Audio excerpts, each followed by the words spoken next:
Oke, selamat datang di video pembelajaran tentang mata kuliah matematika diskrit ya.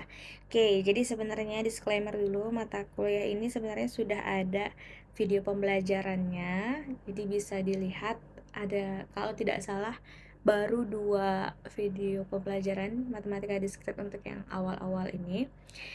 Nah, tapi saya memutuskan untuk remake lagi videonya untuk dari awal gitu ya. Jadi silahkan dipelajari, boleh tonton video sebelumnya, boleh juga memilih video yang ini, tapi pastinya dijamin video ini lebih lengkap. Oke ya, untuk di sini sudah disampaikan CPMK. CPMK itu adalah capaian pembelajaran mata kuliah.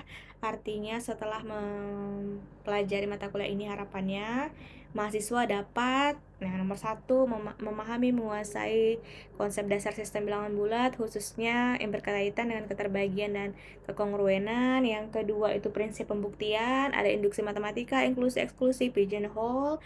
Mungkin ini melanjutkan dari PMM yang kemarin, pengantar matematika modern, juga ada pembuktian. Nah, ini kita lanjutkan lagi. Kemudian yang ketiga, mengidentifikasi berbagai permasalahan dalam kombinatorial dan mampu mencari penyelesaiannya menggunakan prinsip yang sesuai. Kemudian yang keempat, menggunakan dan membuktikan kesamaan koefisien binomial serta mengaplikasikan teorema binomial dan teorema binomial Newton. Yang kelima, memanipulasi fungsi numerik dan mengaplikasikan konsep fungsi pembangkit dalam menyelesaikan permasalahan kombinatorik yang sesuai. Dan yang terakhir adalah mengidentifikasi metode yang sesuai untuk menyelesaikan masalah-masalah relasi rekurensi. Nah, ini dibagi menjadi 4 sub pembahasan, artinya ada 4 ujian nanti. C1 artinya untuk mencapai CPMK 1 itu tentang konsep teori bilangan bulat, ada sifat bilangan bulat, notasi sigma. Kemudian yang kedua relasi keterbagian FPB KPK, ketiga relasi kongruensi. Angka dalam kurung itu merepresentasikan banyaknya pertemuan yang akan digunakan untuk materi tersebut gitu ya. Kemudian C2 dan 3 berartinya materi-materi yang berkaitan untuk mencapai CPMK 2 dan 3, itu prinsip-prinsip pembuktian. Itu ya, ada detailnya, induksi matematika, inklusi, eksklusi, dan pigeonhole. Kemudian yang ketiga adalah tentang koefisien binomial. Jadi ada prinsip pencacahan, pemilihan terurut, tak terurut, binomial, dan binomial Newton. Yang terakhir adalah untuk CPMK 5 dan 6 adalah fungsi pembangkit. Yang pertama fungsi numerik, fungsi pembangkit, dan yang ketiga adalah relasi rekurensi. Oke, jadi itu yang akan materi-materi yang akan kita pelajari selama 1 semester ini di mata kuliah matematika diskrit. Ini adalah bahan rujukannya. Jadi, dan bahan yang namanya bahan rujukan tidak harus ini juga ya, tapi ini akan kami gunakan. Silahkan kalau teman-teman punya referensi yang lain itu sangat diperbolehkan, asalkan referensinya benar ya, buku ataupun jurnal. Oke, kita masuk yang pertama, himpunan indeks. Himpunan indeks itu definisinya adalah himpunan yang anggota labelnya atau indeks adalah anggota himpunan lain. Jadi anggotanya adalah anggota himpunan lain. Contoh kita punya A itu adalah gabungan dari K elemen K besar dari AK. Nah, K kecil elemen K besar. Yang merupakan himpunan indeks adalah K besarnya. Jadi anggotanya apa aja? K kecil tadi.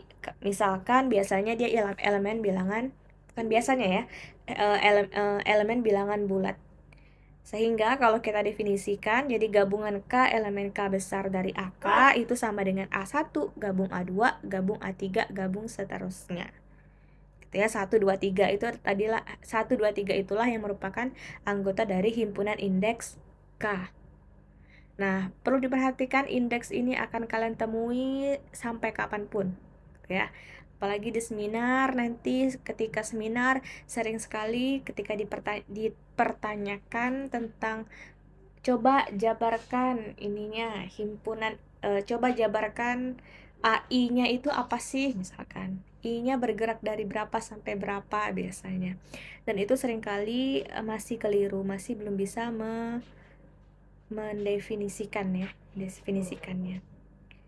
Kemudian, nah ini adalah contohnya. Kita punya gabungan dari I sama dengan 1 sampai N dari AI. Artinya kalau kita jabarkan Atau biasanya coba bongkar. Nah, coba jabarkan tuh sama saja ya. Istilah yang biasanya digunakan. Itu maka sama dengan A1 gabung A2 gabung seterusnya sampai gabung AN. Jadi batas bawahnya adalah 1 ya, batas bawahnya 1, batas atasnya N. Maka mulai dari 1 berakhir dengan N. Sama juga artinya kalau kita punya irisan dari AI, maka A1 iris A2 iris seterusnya iris AN. Nah, itu kalau misalnya I sama dengan 1 sampai N ya. Tapi di sini juga bisa. Misalkan himpunan indeksnya I-nya itu adalah 1, 5, 6, 8. Jadi sudah didefinisikan di awal I-nya 1, 5, 6, 8. Maka gabungan alfa elemen I dengan I yang sudah didefinisikan tadi dari A alfa adalah A1, A5, A6, dan gabung A8. Begitu juga dengan irisannya, berarti A1, iris A5, iris A6, dan iris A8. Itu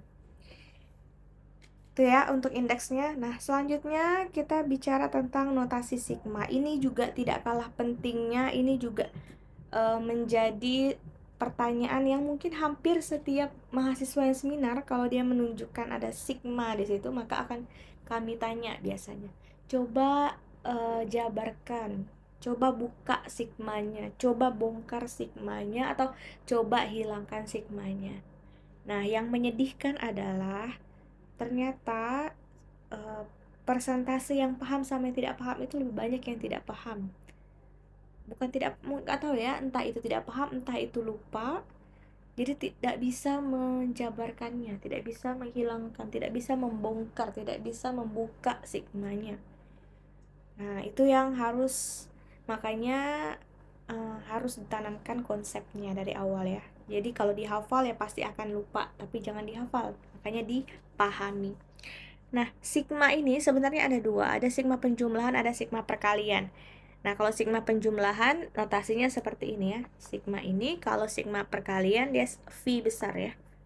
Pi besar salah, bukan V ya, Pi besar. Itu sigma perkalian. Nah, tapi hati-hati juga, kadang-kadang ada juga yang sigma ini ya, matriks varians covariance. Sorry, bukan sama dengan ya. Kadang-kadang itu kalau di statistik akan bisa juga ketemu sigma tapi dia bukan penjumlahan, sigma penjumlahan, tapi dia adalah matriks variance covariance. Ada juga seperti itu, tergantung konteksnya nanti. Tapi yang sering ditanyakan sigma yang ini, sigma yang penjumlahan tadi. Nah, si sigma ini merupakan penjumlahan suku-suku dalam suatu deret, gitu ya. Ini kemudian, nah, rumus notasi sigma.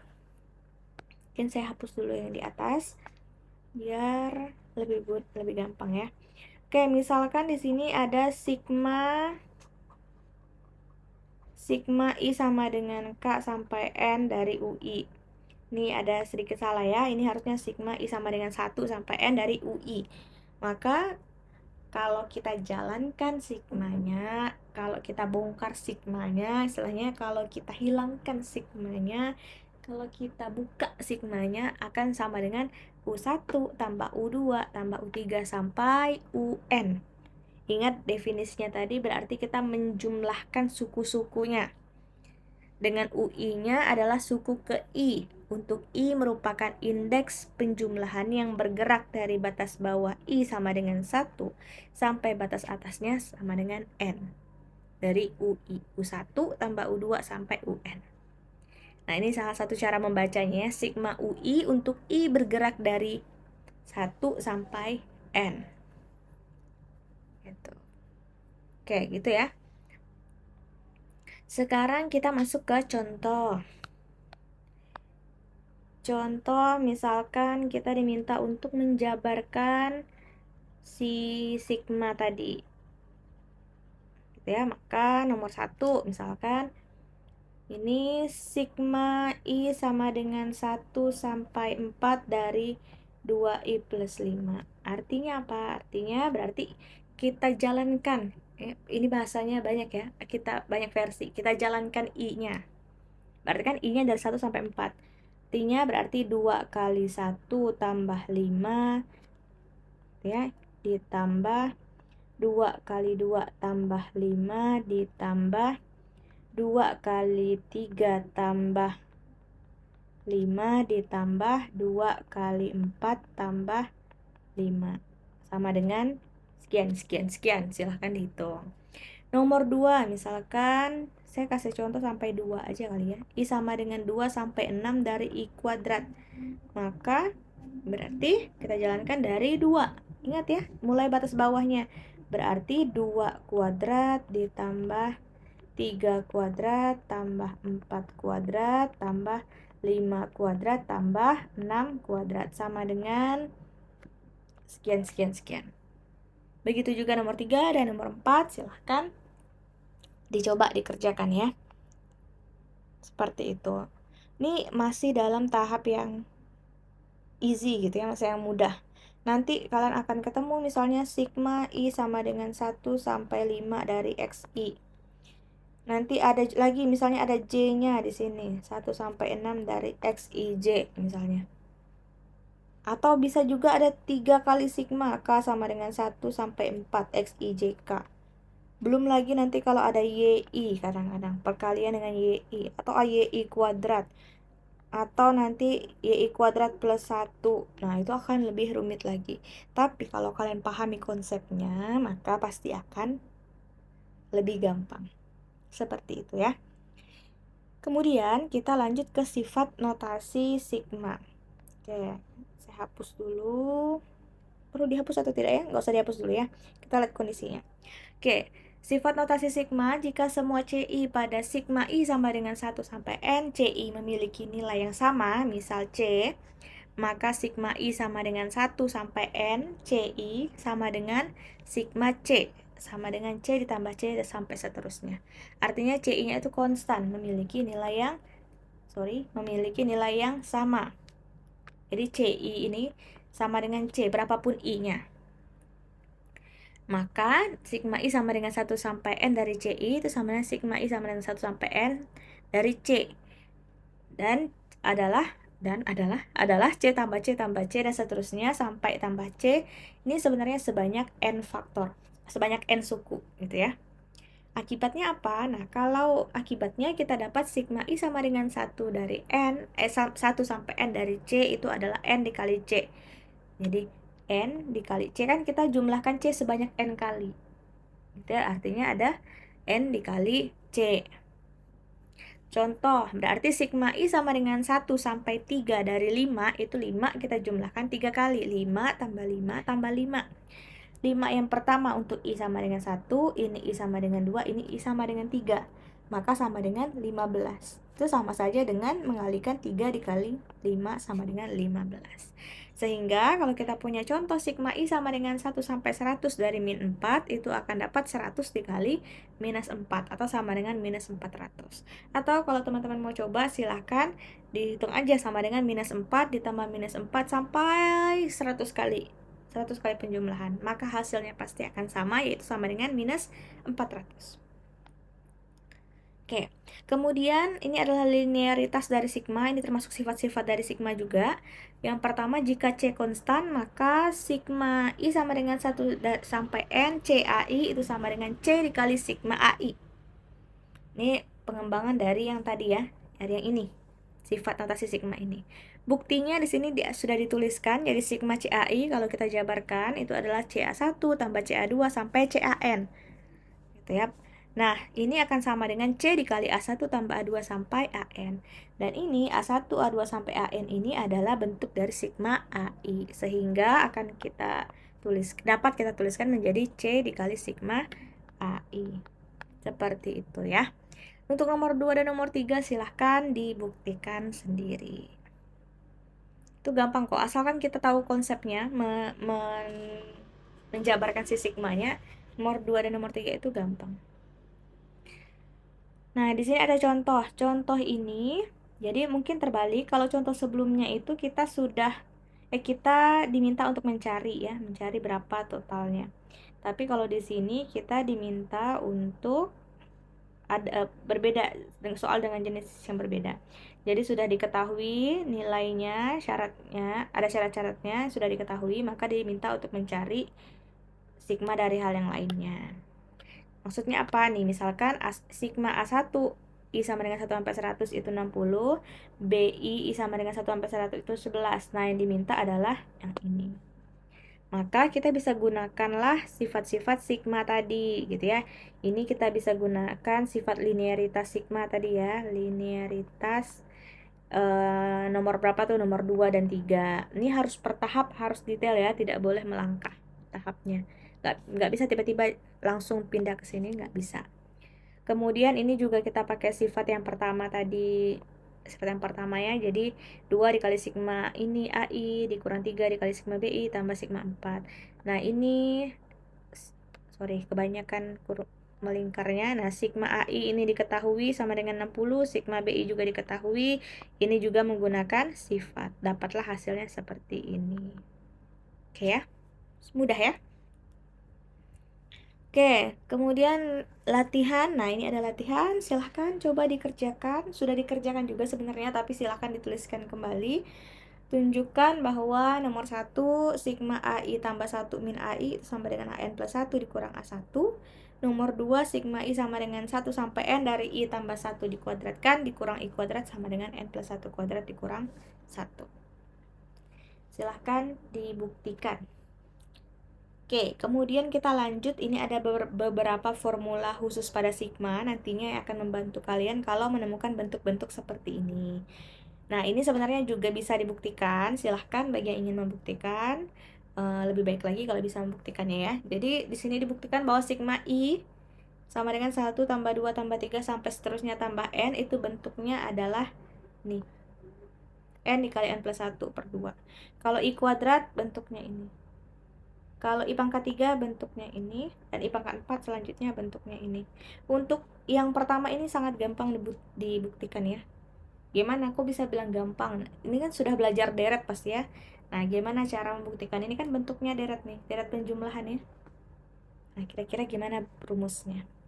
Nomor 2, nomor 3, nomor 4 itu nanti perlu ada teknik-tekniknya sendiri. Silahkan kalau mau membuktikan. Sehingga nanti kita belum ya, masih ada contoh dulu ya. Saya kira tadi sudah masuk ke sifat ini. Ada contohnya di sini. Tentukan formula untuk sigma J sama dengan 1 sampai N dari J plus 2 dikali J min 5. Gimana caranya? Saya kasih clue saja, nanti kalian kerjakan sendiri ya. J sama dengan 1 sampai N, tentunya kita selesaikan dulu ini. Jadinya dapatnya adalah J kuadrat min 5J plus 2J min 10 ya. Berarti ini sama dengan sigma J sama dengan 1 sampai N J kuadrat min 3J min 10. Baru gunakanlah sifatnya tadi, sigma J, J kuadrat dikurang sigma J, 3J dikurang sigma J 10. Ingat ya, harus bertahap. Nggak boleh langkah-langkah tahapannya. Oke, dan seterusnya silahkan lanjutkan. Nah, nanti bentuknya ini kan ada J kuadrat. Nah, pakailah J kuadrat yang bentuk yang ini. Gitu ya. Nanti kan juga ada sigma J nih. Nah, pakailah bentuk yang ini. Seperti itu. Oke. Kemudian kita lanjut ke sifat-sifat notasi sigma. Nah, ini ada 8 sifat notasi sigma yang harus kalian ketahui dan harusnya ini bisa dibuktikan ya. Harusnya bisa dibuktikan. Oke, nomor 1, sigma I sama dengan 1 sampai N dari UI itu sama aja dengan sigma J sama dengan 1 sampai N dari UJ. Jadi, apa ya istilahnya? Indeksnya itu mau I mau J sama aja, asalkan dia mulai dari batas bawah yang sama dan batas atas yang sama ya. Mau pakai K juga sama. Tuh, nomor 2 tadi sudah dibuktikan ya. Nomor 2 I sama dengan 1 sampai N dari K. Jadi kalau sigma dari penjumlahan dari konstanta itu adalah N dikali K. Ini sudah dibuktikan. Nomor 3 juga sudah dibuktikan tadi. Nomor 4 juga sudah dibuktikan, linearitas sigma. Nah, yang belum ini nomor 5, 6, 7, 8. Silahkan dibuktikan ya. Silahkan dibuktikan. Pasti bisa membuktikannya. Kemudian selanjutnya sama aja ya. Selanjutnya ada latihan. Tentukan hasil dari sigma I sama dengan 2 sampai 100 dari 1 per I kuadrat min 1. Nah, ini kira-kira gimana cara membuktikannya? Bukan membuktikan ya, cara menentukan hasilnya, memperoleh hasilnya seperti apa. Yang pastinya kalian harus coba dulu. Coba misalkan dijabarkan dulu. Ingat ya, yang ada sifatnya tadi adalah sigma I kuadrat ya, bukan sigma 1 per I kuadrat. Dan tidak ada sifat sigma pembagian atau sigma perkalian ya. Nggak ada misalnya sigma AI BI itu sama dengan sigma AI dikali sigma BI. Nggak ada sifat seperti itu. Begitu juga nggak ada sigma pembagian, itu nggak ada ya. Tidak ada di sifatnya saya rasa sebelum-sebelumnya. Jadi ini hal yang berbeda. Jangan kalian buat jadi sigma 1 per sigma I kuadrat min sigma I gitu ya. Jadi gunakan sifat-sifat yang sudah ada. Nomor 2 tuh, buktikan bahwa sigma K sama dengan 1 sampai 8K kuadrat itu sama dengan 2 sigma K sama dengan 5 sampai 8 dari K kuadrat min 4K plus 8. Tuh. Oke, yang terakhir adalah multiple summation. Sigma ganda. Jadi ada, atau sigma nggak bisa lebih dari 2 maksud saya. Karena kan multiple, bukan nggak hanya double aja. Jadi ada sigma ganda, misalnya sigma I sama dengan 1 sampai 3, sigma J sama dengan 1 sampai 3 XIJ. Nah, kalau seperti ini yang dikerjakan yang dalam dulu ya. Jadi kalau kita jabarkan ini akan sama dengan sigma I sama dengan 1 sampai 3 dari X. Ingat yang berjalan apa di sini? J. Berarti I-nya tetap dulu XI1 ditambah XI2 ditambah XI3. Baru ini akan sama dengan, nah terserah kita mau pakai sifat yang tadi ya, linearitas. Berarti I sama dengan 1 sampai 3 XI1 ditambah sigma I sama dengan 1 sampai 3 XI2 ditambah sigma I sama dengan 1 sampai 3 XI3. Maka ini akan sama dengan X11 tambah X21. Ingat ya, yang bergerak I ditambah X31. Oke, ditambah X12 ditambah X22 ditambah X32. Oke, ditambah X13 ditambah X23 ditambah X33. Oke ya. 3 komponen pertama ini untuk yang ini untuk sini. Kemudian yang ketiga ini yang warna kuning ini untuk yang ini, dan yang warna hijau, yang warna hijau ini untuk yang komponen terakhir. Ini untungnya dia sama ya, sama-sama 3. Nah, yang jadi agak-agak kelihatan nih. Yang agak susah misalnya di sini 4. Nah, baru kelihatan nanti susahnya di mana. Nggak bisa sama bentuknya. Bentuknya berbeda, tapi intinya dikerjakan yang di dalamnya dulu, baru yang di luar. Jadi kalau ada 3 pun sigmanya, berarti masih ada lagi nih sigma di sini. Nah, pertanyaan yang muncul adalah apakah sama? Kebalikannya. Silahkan dicoba apakah sama atau tidak ya. Oke, nah sudah masuk ke materi berikutnya. Jadi itu tadi materi pertamanya. Banyak sekali di sini latihan-latihan yang belum dikerjakan, teorema-teorema yang belum dibuktikan. Jadi silahkan teman-teman coba kerjakan latihannya dan coba buktikan, gitu ya. Dan dibuatlah dan dituliskan dalam catatan yang harus dikumpulkan, gitu ya. Jadi silahkan tuliskan kembali apa yang ada dalam video ini dari awal hingga akhir dan lengkapi yang belum dikerjakan. Contoh yang mana? Nih nomor 1, 2 kan sudah, tapi belum selesai. Silahkan diselesaikan. 3, 4 berarti harus dikerjakan sampai akhir. Nih pembuktian nomor 1 sudah, berarti pembuktian nomor 2, nomor 3 dituliskan juga. Nih tunjukkan bahwa ini 1 dan 2 harus dikerjakan. Kemudian ini dibuktikan 1 sampai 4 kan sudah ada buktinya, dituliskan kembali. 5, 6, 7, 8 silahkan dibuktikan.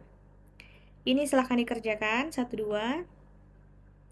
Kemudian nah ini silahkan dijawab apakah sama dengan ini. Oke ya, itu untuk video pertama. Tugas video pertama yang harus kalian lakukan adalah menuliskan kembali di catatan yang nantinya akan dikumpulkan dan akan saya cek. Kenapa? Karena dengan mencatat saya yakin teman-teman juga belajar. semoga benar-benar mencatat dari dan menonton sendiri gitu ya, bukan mencatat dari punya temannya gitu. Kalaupun kalian punya referensi yang lain silahkan, saya sangat mengapresiasi itu. Kalau punya referensi yang lain, punya contoh soal yang lain, silahkan kalau mau dimasukkan untuk sebagai nilai tambahan kalian. Oke, saya pikir cukup untuk video pertama karena sebenarnya juga sudah dibahas di kelas, tapi ini saya remake lagi untuk menambahkan apa yang belum ditambahkan pada video sebelumnya. Oke, terima kasih. Silahkan dikerjakan tugasnya. Thank you for watching.